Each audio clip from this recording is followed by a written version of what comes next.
பொன்மனச்சம்மல் புரட்சி தலைவர் எம்ஜிஆர், இதே புரட்சி தலைவி அம்மா இருபெரும் தெய்வங்களை வணங்கி ஆள் போகுதா இல்லையா? முத ஆள் இருக்குது இல்லையா? நிறுத்தி பார்க்க சொல்லுங்க. சுட்டு விட்டு கலட்டா பண்ணிட்டு இருக்கிறீங்க.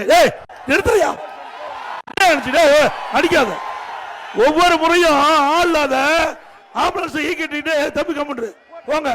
நம்பரை குறிச்சு வச்சுங்க. நம்பர் குறிச்சுக்கீங்க. நம்பரை குறிச்சு போலீஸ் ஸ்டேஷன் கம்ப்ளைண்ட் கொடுங்க.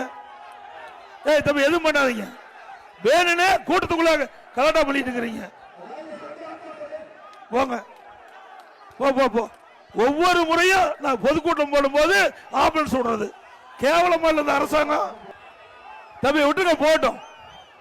போட்டு கேவலமான அரசாங்கம். அரசாங்கம் எதுக்கிறதுக்கு தில்லு வேணும்.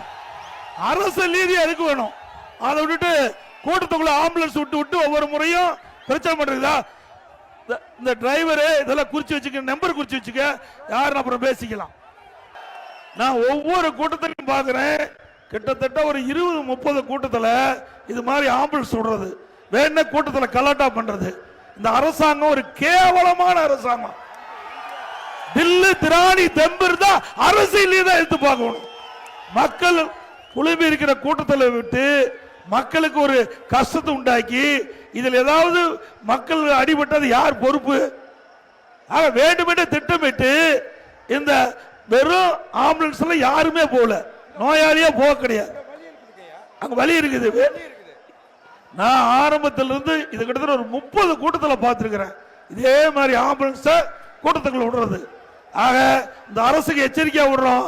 அடுத்த இருக்க ஆம்புலன்ஸ் வந்தா ஆம்புலன்ஸ் பேஷண்ட் ஏத்திட்டு போற மாதிரி தான் இருக்கும்.